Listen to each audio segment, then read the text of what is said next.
Muito bem, vamos seguir aqui com as competências tributárias. Vamos recapitular? Recapitular é importante, revisar. Você, nos seus estudos, não deixe de incluir as revisões. Eu sempre recomendo isso. E é por isso que nas minhas aulas eu tenho o hábito de, no início de um bloco, fazer a revisão do que falamos no bloco passado, no início da aula, fazer algumas revisões do que falamos. Revisar não é rever tudo. Revisar é você percorrer os pontos que você enfatizou durante os seus estudos. Então, durante os seus estudos, você grifa palavras-chave, frases principais, você faz esqueminhas, resuminhos, desenhos, ilustrações, mapas mentais.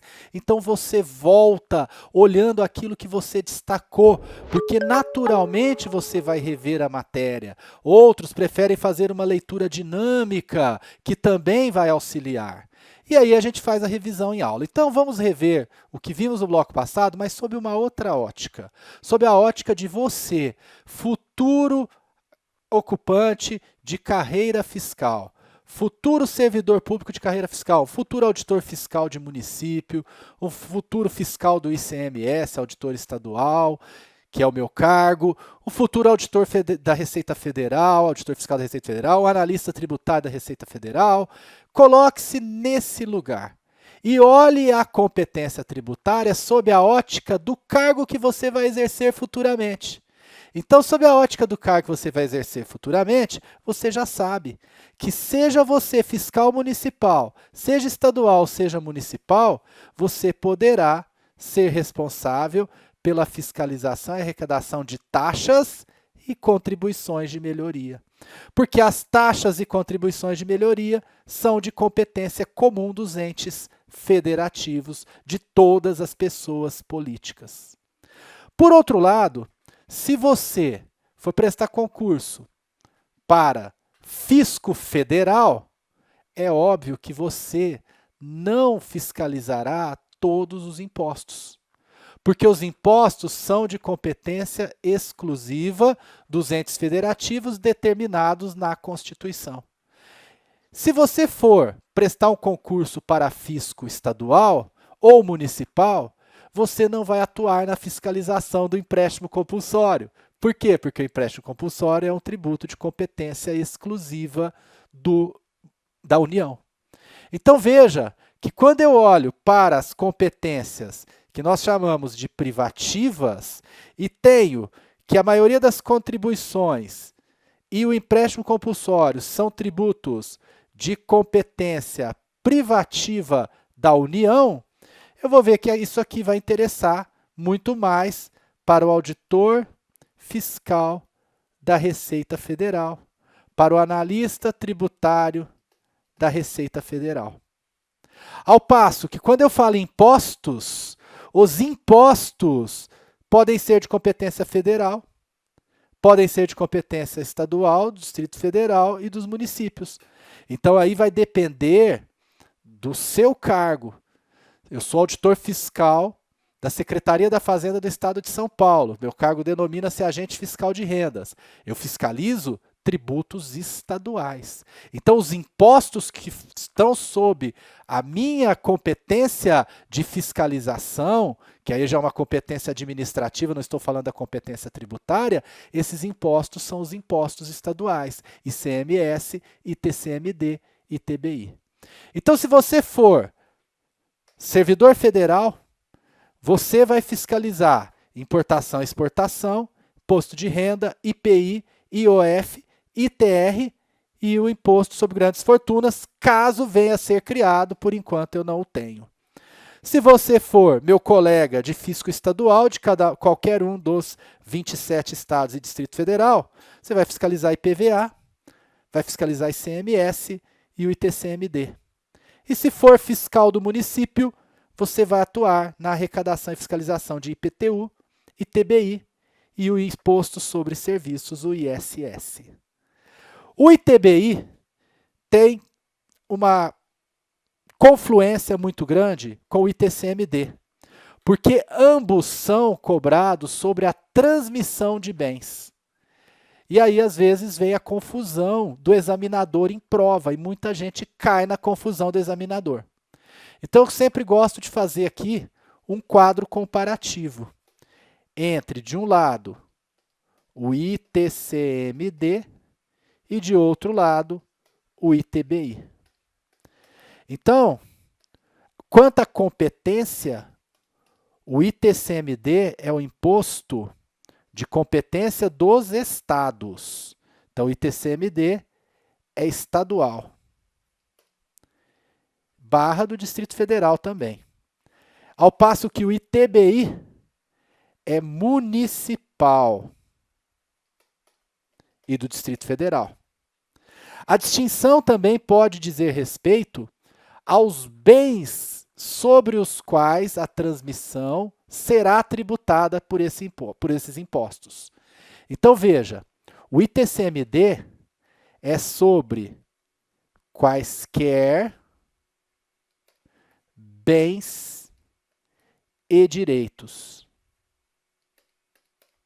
Ao passo que o ITBI é sobre bens imóveis e direitos relativos a eles, aos imóveis. E por fim, o ITCMD, ele vai incidir em transmissões. Deixa eu escrever transmissões aqui para você, para não ficar dúvida. Então, as transmissões sobre as quais incide o ITCMD são transmissões não onerosas, ou seja, as transmissões causa-mortes e as transmissões por doação. Ao passo que no ITBI, eu terei a incidência em transmissões onerosas. Então, está traçado aqui o quadro comparativo entre o ITBI e o ITCMD para você. Não confunda em provas. Tranquilo? Muito bem. As competências, elas não se restringem a ser concorrentes ou exclusivas. Eu tenho também as competências chamadas de residuais. Quando nós estudamos as contribuições, nós já estudamos as competências residuais para contribuição. E você via que nós remetíamos você ao artigo 154, inciso 1 da Constituição, que nada mais é do que o poder constituinte determinando que para as competências residuais das contribuições sejam aplicadas as mesmas regras das competências residuais para impostos. Porque eu tenho competência residual também para a instituição de impostos. Então, o artigo 154, inciso 1 da Constituição Federal, estabelece o seguinte, que os impostos de caráter residual serão instituídos pela União. Então, em primeiro lugar, serão de competência da União. Segundo lugar, serão instituídos por lei complementar. Então, instituídos por lei complementar. Alan, então os impostos residuais são aqueles do artigo 153, você citou? Não.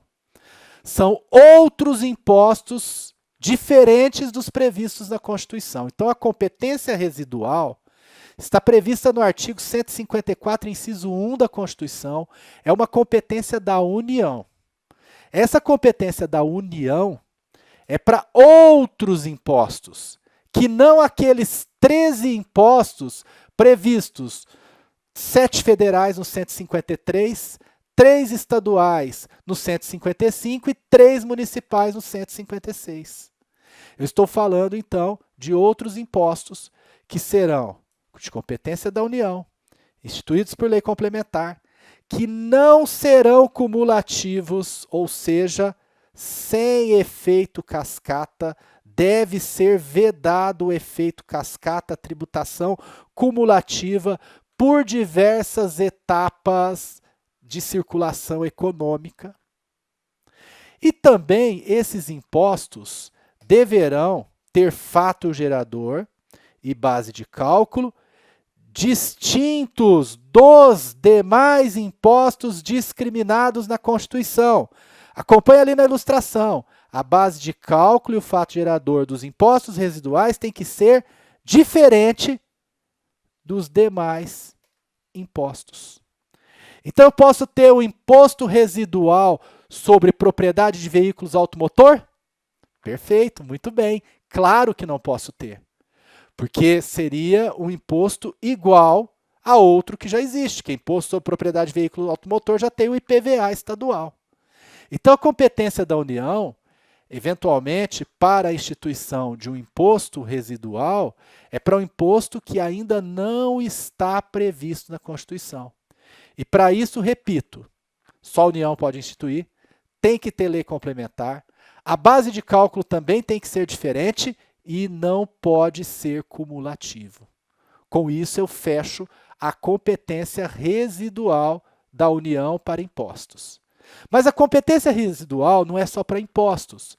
Então, aqui eu só quero enfatizar para você que as contribuições para a Seguridade Social, e aí eu vou grifar até de amarelo, elas estão previstas no artigo 195, parágrafo 4º, como possíveis outras fontes de custeio da Seguridade Social, que nada mais são do que contribuições.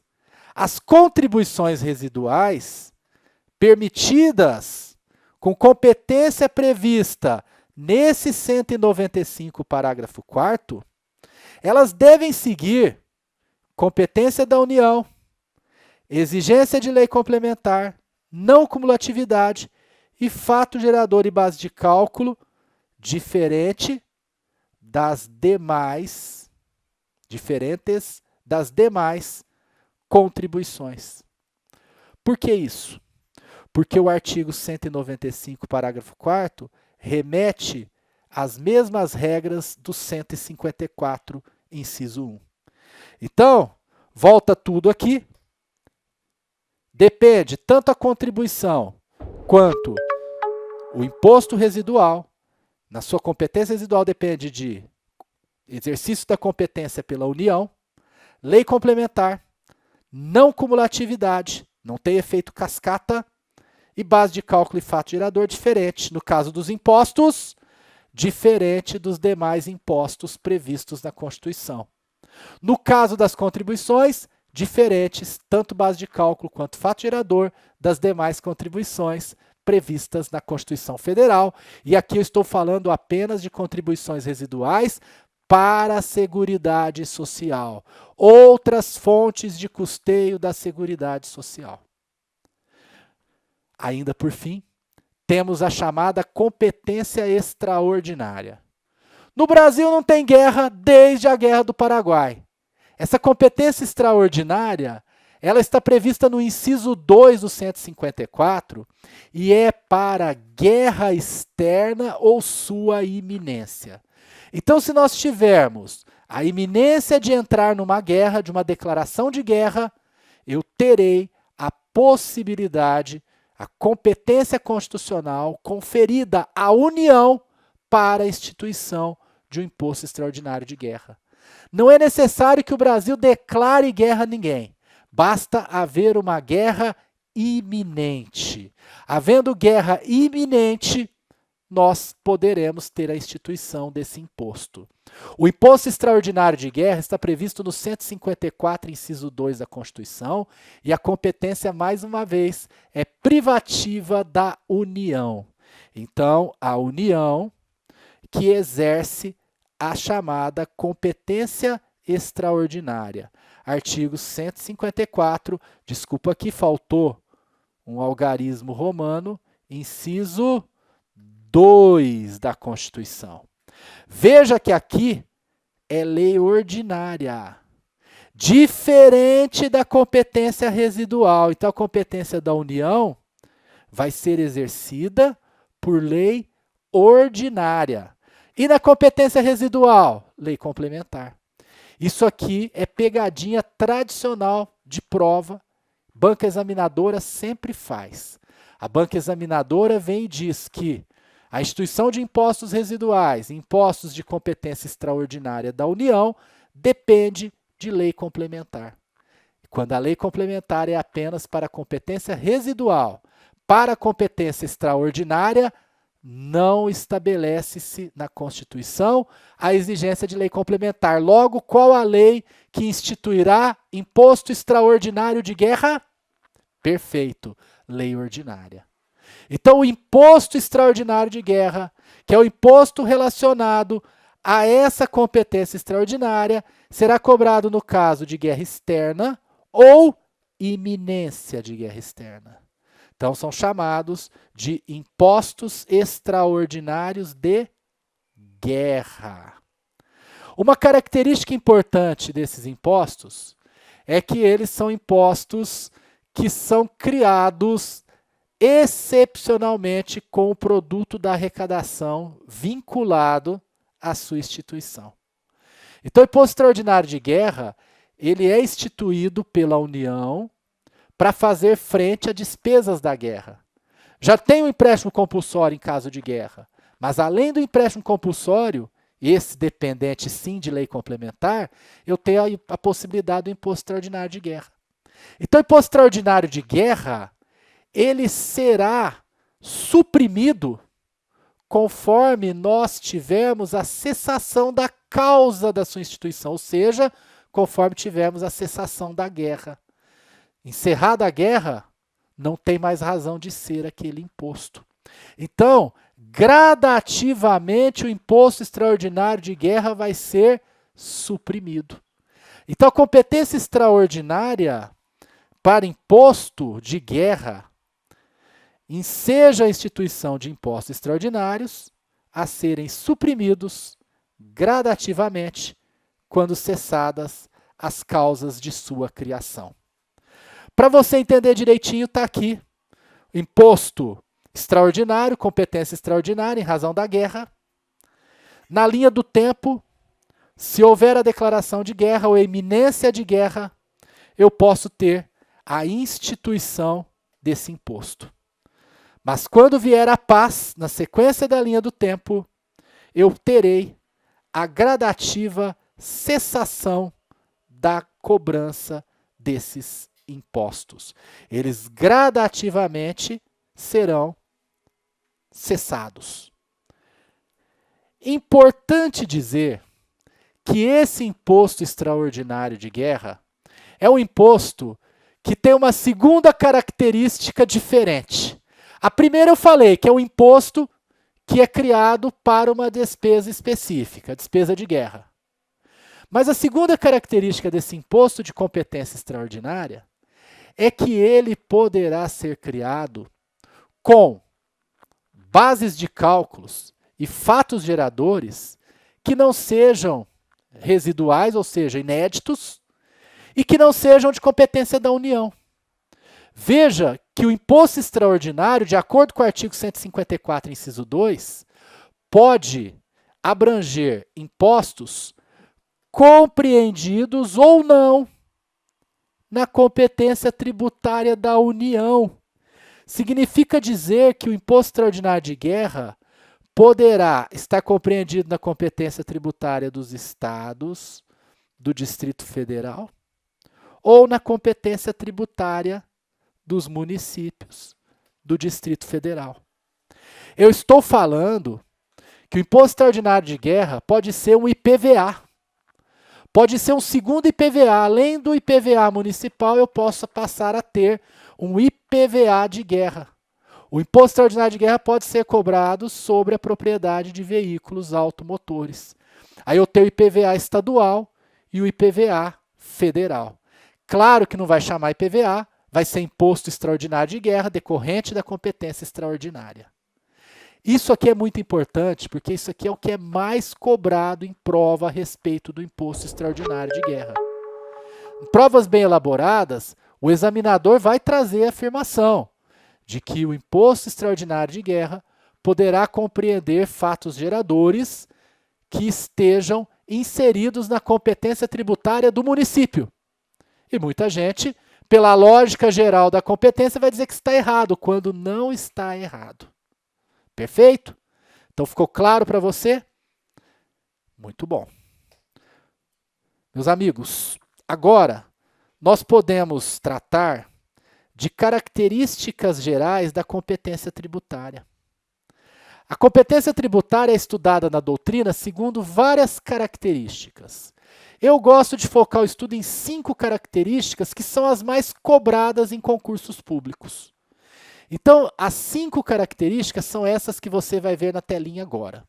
Então, nós temos a indelegabilidade, a incaducabilidade, a inalterabilidade, a irrenunciabilidade e a facultatividade.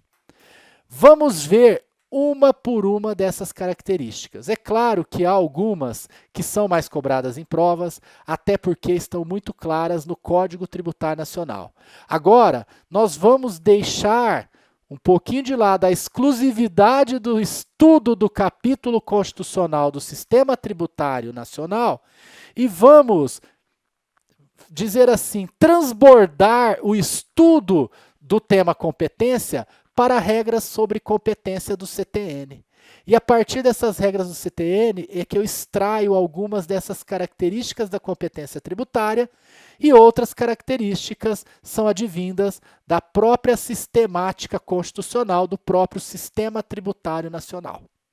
Então vem comigo aqui, vamos começar pela indelegabilidade, talvez a mais importante e a mais exigida em provas. O que é indelegabilidade? Significa dizer que um ente competente, que uma pessoa política, por exemplo, a União, não pode delegar competência para outros entes federativos. Veja essa primeira ilustração. Eu tenho de um lado a União, de outro lado os estados, e aqui a União fazendo a delegação de competência. Pode isso? Não. A competência tributária é indelegável. Por enquanto, é o suficiente. Daqui a pouco, eu vou mostrar para você o artigo 7º do CTN e vou colocar uma pulguinha atrás da sua orelha. Mas já vai batendo aí para tirar a pulguinha, porque essa pulga não vai te machucar. Antes de colocar essa pulguinha, vamos com essa regra que eu posso dizer para você que é absoluta. A competência tributária é indelegável. Uma pessoa política não pode delegar a sua competência para outra pessoa política. Lembrando, competência é o direito subjetivo de criar o tributo, instituir o tributo. Segundo ponto. A competência, ela é incaducável. Ou seja, ela não se extingue pelo não uso. Ela não se extingue pelo não uso. Não há um prazo decadencial para a competência. Se um ente federativo não exerce a sua competência, não significa que outro ente federativo possa exercê-la. Não é porque eu perdi o direito de usar uma competência que outro ente federativo, que outra pessoa política vai poder usar. Eu não perderei a minha competência, ente federativo qualquer que seja. Então vem aqui na telinha a ilustração. Eu tenho, por exemplo, o IGF, Imposto sobre Grandes Fortunas, que é um imposto federal. Mas a União ainda não exerceu a sua competência. Não é porque a União não exerceu a sua competência que ela vai caducar e que outro ente federativo poderá utilizá-lo. Na mesma linha, a inalterabilidade. Nenhuma lei pode alterar a competência tributária. Então, eu não posso alterar a competência da União para os municípios. Tá? Por exemplo, isso é vedado. Irrenunciabilidade. A União não pode renunciar às suas competências, assim como os estados. Aqui o exemplo está nos estados. Os estados não podem renunciar à sua competência. Vários municípios ainda não instituíram no Brasil o ISS, o Imposto de Competência Municipal. O município que não tem ISS, ele não pode renunciar a essa competência tributária. Fazer, por exemplo, uma lei ou uma emenda na sua Constituição Estadual, renunciando à competência para criar o ISS. Isso não é possível. A competência é irrenunciável. E, por fim, a competência tributária, ela, por outro lado, é facultativa.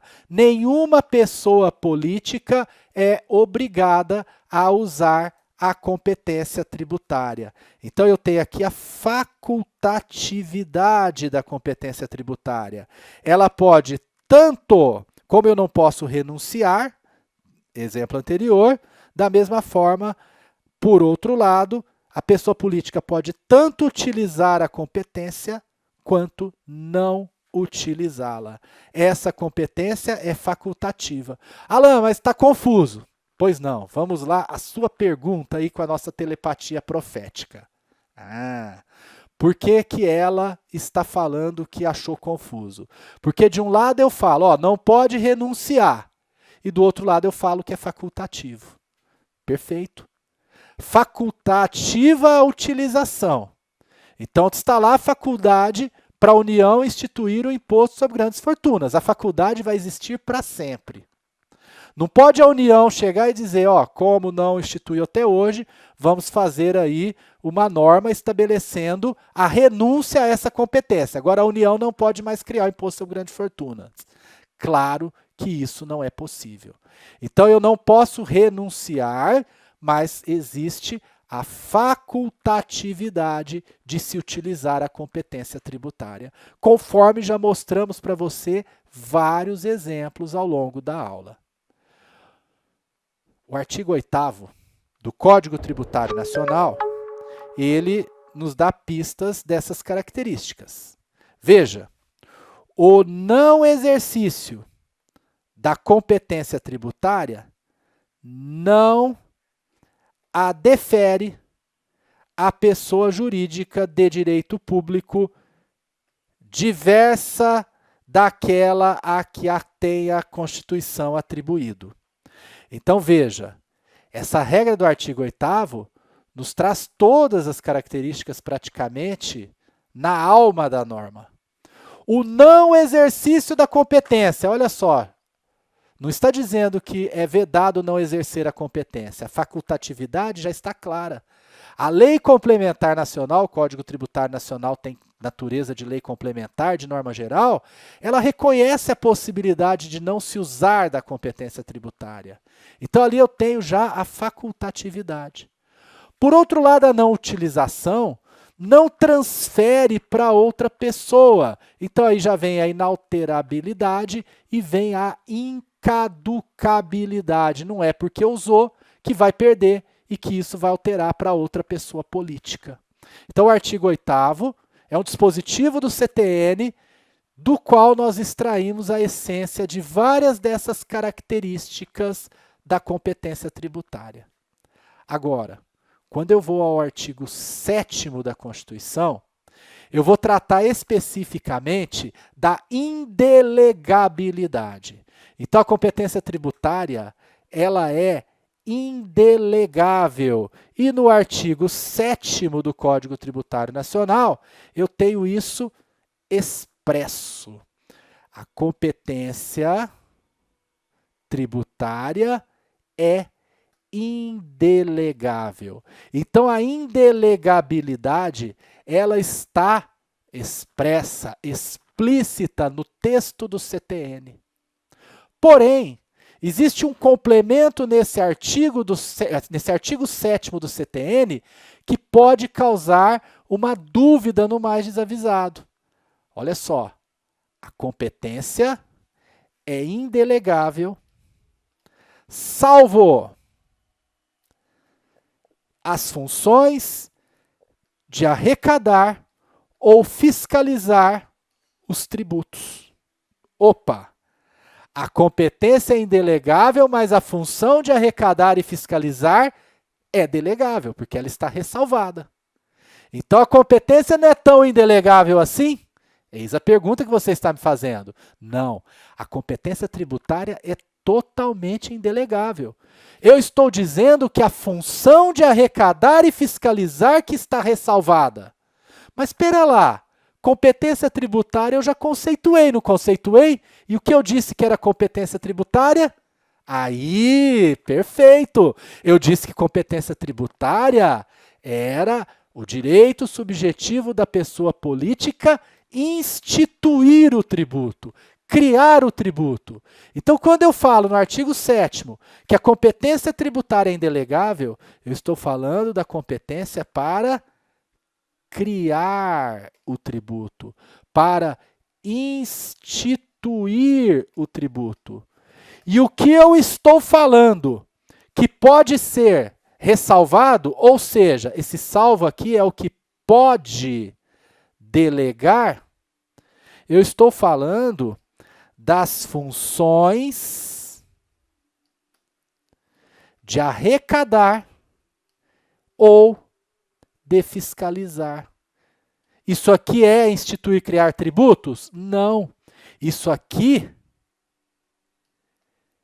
é cobrar tributos, exigir tributos, fiscalizar tributos. Então, estou falando de um conceito diferente. Eu estou falando de um conceito que eu já vou aqui destacar para você, que é o conceito de capacidade tributária ativa, que compreende as funções de arrecadar e fiscalizar os tributos. Então, quando o Código Tributário Nacional, artigo 7º, estabelece que é possível que se delegue as funções de arrecadar e fiscalizar, o CTN não está autorizando delegar competência, ele está autorizando delegar capacidade tributária ativa. E ele está dizendo no primeiro trecho, e agora eu vou grifar para que nenhuma dúvida possa parar, de maneira peremptória, que a competência é indelegável. Criar e instituir tributos é indelegável. No próximo bloco, eu vou mostrar para você, num esqueminha prático, como que isso funciona direitinho.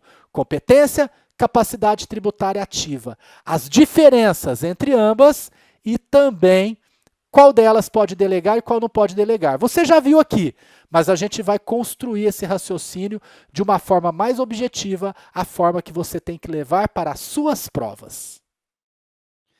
Então, conforme vimos no bloco passado, a competência tributária, ela é indelegável, diferente da capacidade tributária ativa. Mas para você entender isso direitinho, mais uma vez eu quero que você se transporte para o seu futuro. O futuro auditor fiscal, a futura auditora fiscal. E enxergue a sua atividade. Os tributos que você vai arrecadar e fiscalizar são tributos que são instituídos pela Assembleia Legislativa de seu estado, pela Câmara do seu município ou pelo Congresso Nacional. Os tributos são criados, são instituídos por lei. E essa lei compreende o exercício do que nós chamamos de competência tributária. Então, a competência tributária, ela diz respeito ao direito de criar o tributo. E eu já vou adiantar aqui também um outro aspecto, que é a competência legislativa. Eu também tenho competência para legislar a respeito do tributo. Os entes federativos, nós verificaremos, cada qual na sua medida, podem legislar a respeito dos tributos. Mas, nesse momento, eu quero que você foque nisso. Quando nós estamos falando de uma lei aprovada no Congresso Nacional, na Assembleia Legislativa de um estado ou na Câmara de um município, nós estamos falando de uma lei que representa o exercício da competência tributária da pessoa política. Então, competência tributária nada mais é do que o poder de instituir, e aí eu tenho também a competência legislativa de legislar a respeito do tributo. Então, competência ela pode ser tributária de instituir o tributo e pode ser uma competência legislativa, de legislar a respeito do tributo. Veja, então, o exemplo do ICMS. O ICMS é o imposto de competência do Estado e do Distrito Federal, dos Estados e do Distrito Federal. Então, o ICMS só pode ter a competência para a sua criação exercida pelo poder legislativo desses entes federativos por meio de lei. E depois, para legislar a respeito, nós temos também a competência legislativa, que é atribuída a esses entes federativos pela Constituição. Agora observe, tanto a competência para criar quanto a competência legislativa, tanto a competência tributária quanto a competência legislativa, são competências indelegáveis. Inclusive, o artigo 7º do CTN estabelece expressamente isso. Não confunda com a sua futura atribuição. Porque uma vez que o tributo foi criado, que o ICMS, no meu exemplo estadual, é criado, se você futuramente for aprovada em um concurso para fisco estadual, a exemplo do que aconteceu comigo, você vai atuar na arrecadação e na fiscalização do ICMS que o seu estado instituiu, que o seu estado criou.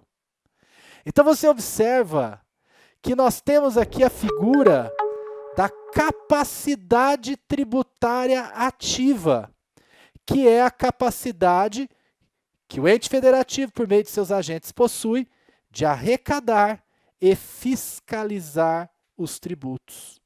Considerando que o artigo 7º usa um salvo para a capacidade tributária ativa, então essas funções de arrecadar e de fiscalizar são delegáveis.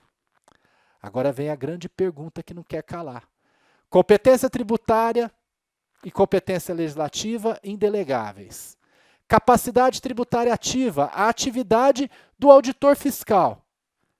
Ela é passível de delegação. Mas de delegação para quem? Para outras pessoas jurídicas de direito público? Para pessoas jurídicas de direito privado? Então vem aí a sua resposta para não criar nenhum suspense. A capacidade tributária ativa ela é delegável para outras pessoas jurídicas de direito público.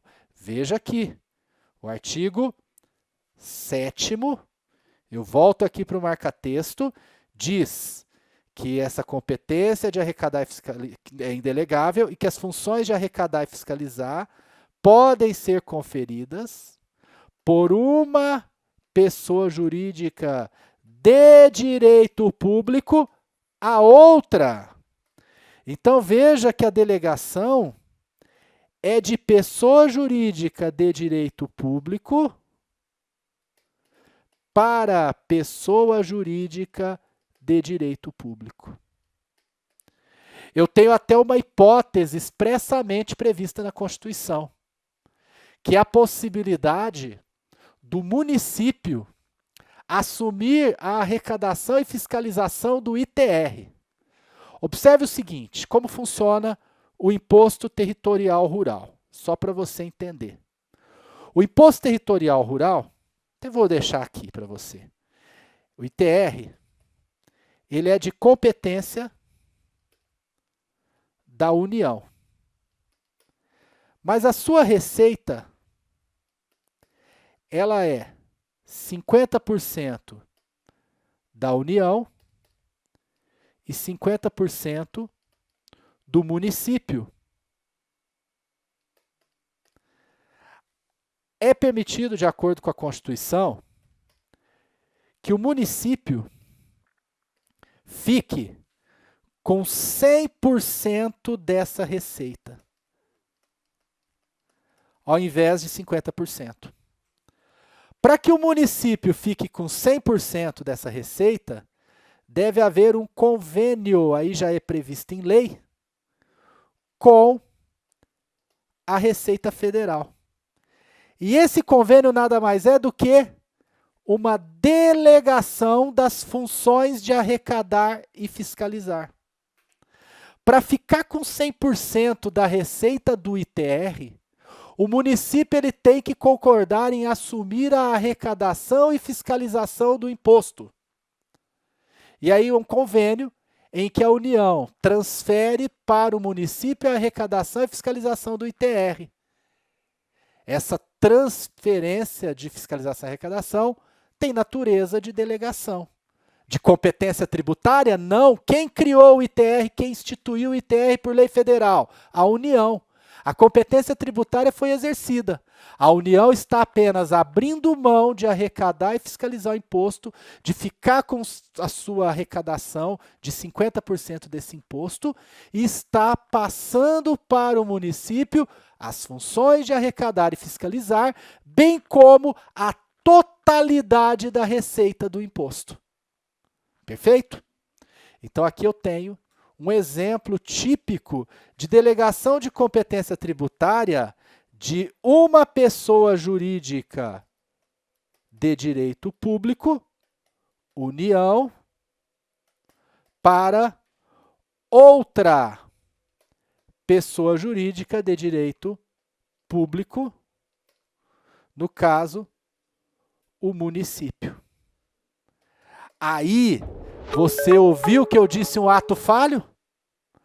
Errei de propósito para ver se vocês estavam atentos. Eu disse que quando a função de arrecadar e fiscalizar o ITR é delegada pela União para o município ficar com a totalidade da arrecadação, eu tenho uma delegação de competência. Tá certo o que eu falei? Ah, muito bem. Sempre atentos aí. Claro que não é uma delegação de competência, é uma delegação do quê? Muito bem, também, de novo, é delegação de capacidade tributária ativa. O que foi delegada foi a capacidade tributária ativa. Perfeito? Feita a distinção? Claro para você? Muito bem. Há alguns dispositivos, parágrafos, no artigo 7º do próprio Código Tributário Nacional, parágrafos do CTN. O primeiro deles, a atribuição de que trata este artigo, a atribuição de capacidade tributária ativa. Compreende as garantias e os privilégios processuais que competem à pessoa jurídica que a conferir. Então aqui é jurídico, garantias e privilégios do processo. Todas as garantias e privilégios do ente federativo que delega a capacidade tributária ativa para outro ente federativo também são transferidos. Então, quando a União delega a arrecadação do ITR para o município ele passa a ter todos os direitos processuais na execução fiscal. Tranquilo? Todos os privilégios, todas as garantias do crédito tributário que eram da União também passam a ser, nesse caso, do município. Por expressa previsão, inclusive, do CTN, não poderia ser diferente. Porque como que o município recebe a delegação da arrecadação do ITR sem os direitos processuais inerentes para que possa promover a execução fiscal, para que possa promover a medida cautelar fiscal, para que no concurso da falência possa ter privilégios, garantias, enfim. Tudo isso é necessário.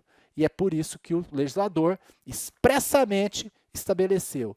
Delegou a capacidade tributária ativa, as funções de arrecadar e fiscalizar, os privilégios processuais vão junto. Outra regra é que a atribuição pode ser revogada a qualquer tempo, por ato unilateral da pessoa jurídica de direito público que a tenha conferido. Isso aqui, gente, não vale para o ITR, porque no caso do ITR é um direito constitucional. Mas se houver delegação de competência, por exemplo, para que a União arrecade uma taxa que é municipal, ou vice-versa, o ente federativo que delegou pode a qualquer momento revogar essa delegação. E por fim, uma regrinha que também causa muita dúvida, mas eu vou tirar qualquer dúvida para você. É a regrinha do parágrafo 3º. Não constitui delegação, então não é delegação, de competência o cometimento a pessoas jurídicas de direito privado do encargo ou função de arrecadar tributos. Gente, aqui é uma regra que precisa ser interpretada com muito cuidado. Que não é delegação de competência, não é, porque eu estou falando, mais uma vez, de arrecadar tributos. Estou falando em arrecadar. Então, aqui não tem uma delegação de competência, porque a competência é tributária para instituir ou é competência legislativa para legislar. Então, o que eu tenho aqui? Eu tenho o cometimento da função de arrecadar, do encargo de arrecadar. Então, eu estou falando de um aspecto da capacidade tributária ativa. Só que eu estou falando em conferir esse encargo de arrecadar para uma pessoa jurídica de direito privado. E aí pode vir a confusão de alguém achar, inclusive cair numa pegadinha de banco examinador em prova, que pode se delegar capacidade tributária ativa para pessoa jurídica de direito privado. Então, exclui isso do seu caderninho. Para pessoa jurídica de direito privado, não se delega capacidade tributária ativa. A capacidade tributária ativa, ela é delegável apenas para pessoa jurídica de direito público. Mas e essa função de arrecadar? Esse cometimento, olha o termo que está sendo usado. Está usado o termo cometimento e não delegação. Porque esse artigo, na verdade, ele está falando da parte burocrática. Ele está falando da parte que é exercida hoje em dia pelas instituições financeiras, pelo banco. O que eu estou dizendo é que, aqui o legislador quis estabelecer, é que não precisa arrecadar todos os tributos lá no caixa da Secretaria da Fazenda, que a Secretaria da Fazenda, que a Receita Federal, que a Secretaria Municipal de Fazenda, que a Secretaria Estadual de Fazenda, que elas não precisam ter unidades arrecadadoras para fins de recolhimento dos tributos. A função de arrecadar e fiscalizar, claro, a função de fiscalizar é poder de polícia. Esquece a possibilidade de qualquer delegação, de qualquer atribuição ao particular disso. Mas já a função de receber o tributo pode perfeitamente ser transferida para uma instituição bancária. E hoje é o que se utiliza, o sistema bancário.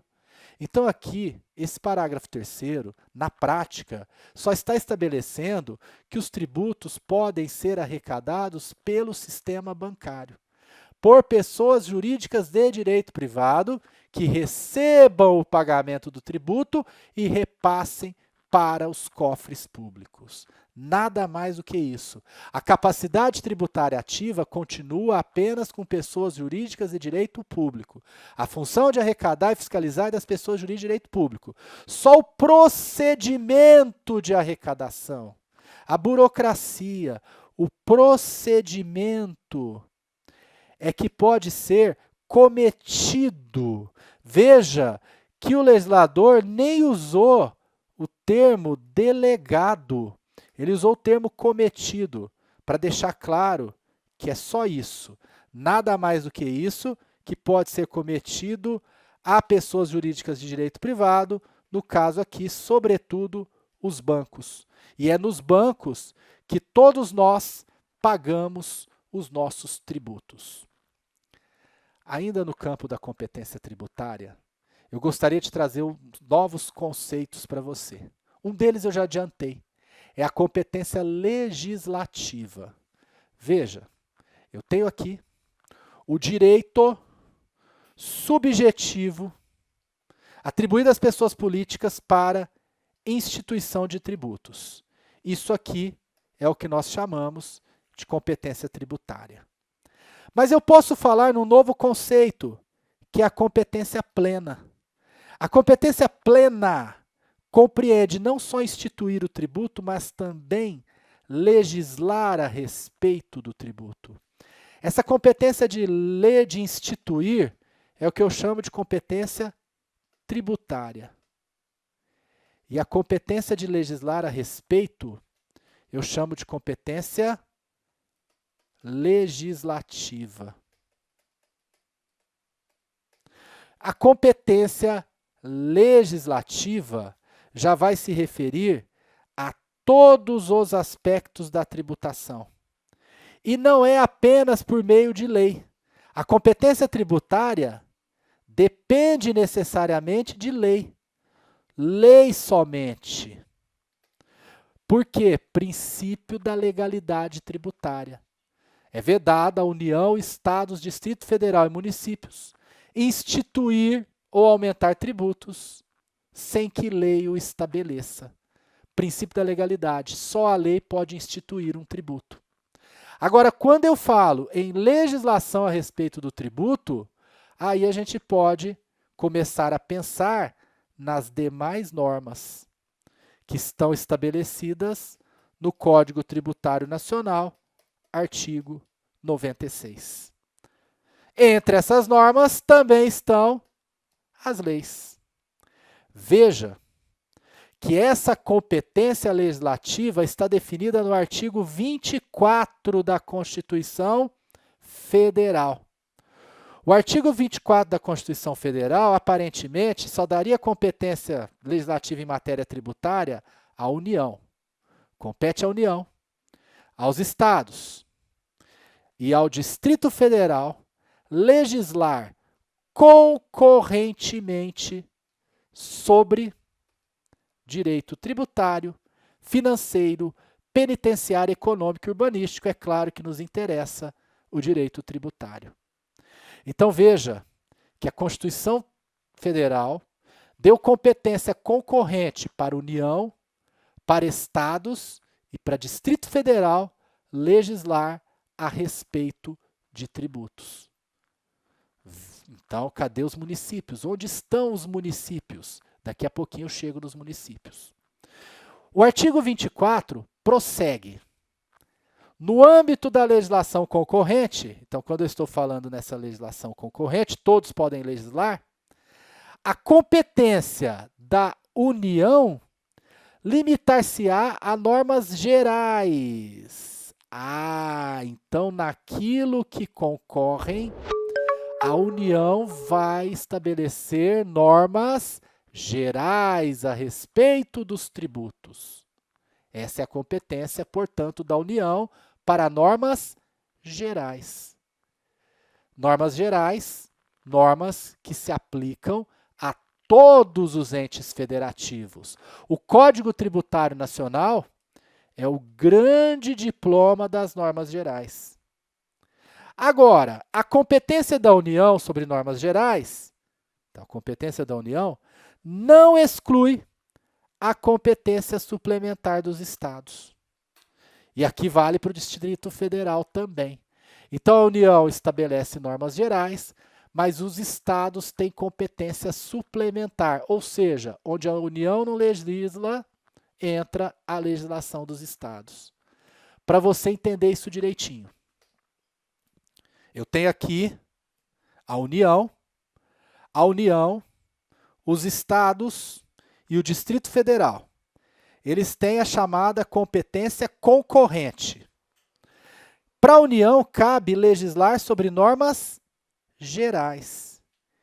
E para os estados, a competência é suplementar.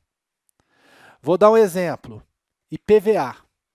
IPVA é um imposto estadual, mas as normas gerais de IPVA devem ser da União. Devem ser editadas pela União, porque a competência para normas gerais é da União. E o que seria a norma geral? É aquela norma direcionada a todos os entes tributantes com aquela competência tributária. Então, a norma geral de IPVA é uma norma legislada pela União, aplicável a todos os estados. Acontece que não existe essa norma geral de IPVA. O IPVA não está no CTN e nem tem uma lei complementar nacional de IPVA. Então, nesse sentido, os estados exercem competência suplementar e cada estado vai ter as suas normas relativas a IPVA. Quando o estado tem essa competência, é o que eu chamo também de competência legislativa plena. Inexistindo lei federal sobre normas gerais, isso acontece em relação ao IPVA, os estados exercerão a competência plena. Então veja na ilustração, eu teria que ter norma geral de IPVA, só que essa norma geral de IPVA não existe. Então os estados passam a exercer uma competência plena. Uma competência plena. Então, o Estado legisla sobre IPVA? Legisla. As normas gerais são da União. Aquilo que a União não legislou em normas gerais, o Estado, em caráter suplementar, legisla. E se a União não legislar de jeito nenhum, e é o que acontece no IPVA, a União, olha lá, eu risquei aqui, ela não tem normas gerais de IPVA, então a competência fica plena com cada estado. Cada estado vai fazer a legislação a respeito do imposto. Esse legislar é ir além. Não é só criar o tributo, que é típico da competência tributária. A competência legislativa, ela vai além de criar o tributo. A competência legislativa, ela também compreende estabelecer regras de prazos de pagamento, obrigações acessórias, incidência de multas por descumprimento da legislação e uma série de outras regras. Então, comigo aqui, ficando claro para você, se não tiver lei federal, a competência plena, ou seja, aquela competência para legislar a respeito, inclusive de normas gerais, fica para os estados. Tranquilo? Bom, e se a União, depois de se omitir quanto à legislação de normas gerais, aparecer para legislar sobre normas gerais? Então aí, quando a União ela acaba fazendo legislação de normas gerais supervenientes, o Estado tinha exercido a competência plena, estava lá, ó. Exerceu o Estado a sua competência plena. Aí a União vem e faz uma legislação superveniente de normas gerais. Então a competência plena deixa de existir. A superveniência de lei federal sobre normas gerais suspende a eficácia da lei estadual. Então aquela lei estadual vai deixar de ter eficácia em razão da lei federal. E os municípios? Eles não têm competência legislativa nenhuma? Claro, nós temos leis municipais, decretos municipais, portarias municipais, decisões normativas municipais. O município tem competência tributária, sim. Só que essa competência tributária do município, você vai ver, aqui ó, a competência suplementar volta para o Estado. Essa competência tributária do município está definida no artigo 30 do CTN. Compete aos municípios legislar sobre assuntos de interesse local. Então, o município legisla sobre assunto de interesse local. Ele não legisla sobre normas gerais, nem tem competência suplementar em relação à União. Então, veja, a União tem a competência tributária. A União tem a competência tributária, mas também tem a competência legislativa concorrente com estados para normas gerais. E os estados têm uma competência em caráter suplementar. Se a União não exerce a sua competência de normas gerais, o estado fica com a competência plena, tratando também de normas que seriam normas gerais. Tranquilo? E o município? E se nem a União nem o Estado exercer a competência para as normas gerais, o município pode exercer competência para as normas gerais em caráter pleno? Não. Os municípios não têm essa competência suplementar que possuem os estados. É o que estabelece o artigo 24 da Constituição. Mas os municípios têm competência para assuntos locais. Então o município vai legislar sobre PVA, sobre TBI, sobre ISS. Claro que nunca normas gerais. Vai legislar sobre as regras locais de tributação relacionadas a esses impostos. Meus amigos, com isso, nós fechamos o primeiro tema do nosso sistema tributário nacional. E você já está enxergando aí na telinha o nosso segundo tema do sistema tributário nacional. Então nós vamos deixar de lado agora o poder de tributar, sabendo o que é competência tributária, o que é competência legislativa, o que é competência plena, o que é competência suplementar. Nós já sabemos a diferença de competência para a capacidade tributária ativa, as características da competência, que a competência é indelegável, que a capacidade ativa pode ser delegada, que a delegação da capacidade ativa é para pessoas jurídicas de direito público, que para pessoa jurídica de direito privado é só a função ali de arrecadar, a burocrática, o cometimento desse encargo de arrecadar o tributo, o procedimento arrecadatório para pessoas jurídicas de direito privado, no caso, sobretudo as instituições financeiras, os bancos. Então fizemos um estudo completo do tema competência tributária e de todos os assuntos a ele correlatos. Com isso, nós podemos sair do campo do poder de tributar, do direito subjetivo atribuído às pessoas políticas de instituir tributos e legislar a respeito, e podemos adentrar a esfera das limitações ao poder de tributar. E quando falo em limitações ao poder de tributar, então quando eu falo em limitações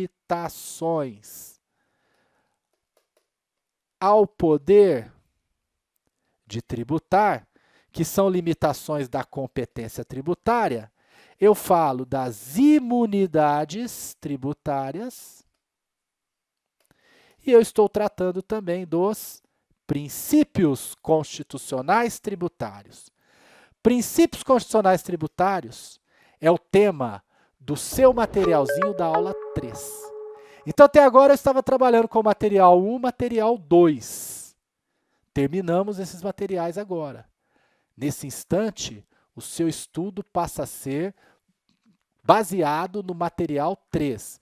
Não é o nosso material em PDF, o livro eletrônico que virá em breve. É o material de acompanhamento de aula, os slides que eu uso na aula que você tem aí para acompanhar. Então, se você usa esses slides para acompanhar a aula, baixe os seus slides, porque no próximo bloco nós vamos falar dos princípios constitucionais tributários.